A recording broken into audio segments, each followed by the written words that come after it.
Nanawagan ng isang grupo ng solo parents na itigil na ang pambabash kay Senator Tito Soto sa social media. Kasunod niya ng pahayag ng senador tungkol sa pagiging solo parent sa confirmation hearing ni DSWD Secretary Judith Taguiwalo.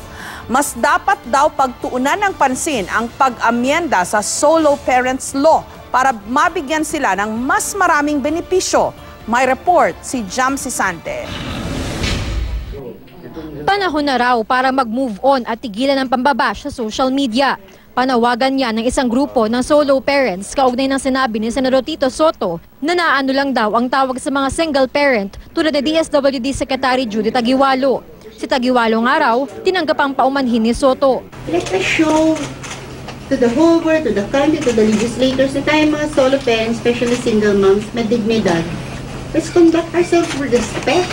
Let's stop the bashing and let's not drag his family into this. Ayon sa Federation of Solo Parents, kinabibilangan sila ng nasa 80,000 miyembro. Nais nilang tutukan ng pag-amyenda ng Solo Parents Law upang mabigyan sila ng gobyerno ng mas maraming benepisyo. Nasa 15 million daw ang solo parents ngayon sa bansa, 95% nito kababaihan. Amendment will grant additional benefits and privileges to solo parents and our children.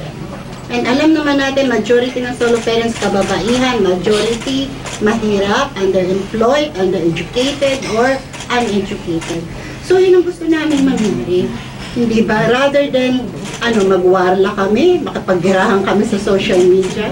Iginigiit ni Soto na biro lang ang kanyang sinabi. Hindi raw niya sinasadyang mang-insulto ng single parents. Gayunman, natutuwa siyang tila may magandang kinahinatnan ng pagpuna sa kanyang kontrobersyal na pahayag. It's a blessing in disguise that it was blown out of proportion because now there is more attention to it. And we can rally Congress, we can rally the Senate into seriously looking at the amendments that they are proposing. Kabilang sa mga nais ng grupo, isa batas ang pagkakaroon ng diskwento sa solo parents sa presyo ng gatas at gamot na pambata, tuition, pagpapa-ospital at iba pa. There's only one person working for the family.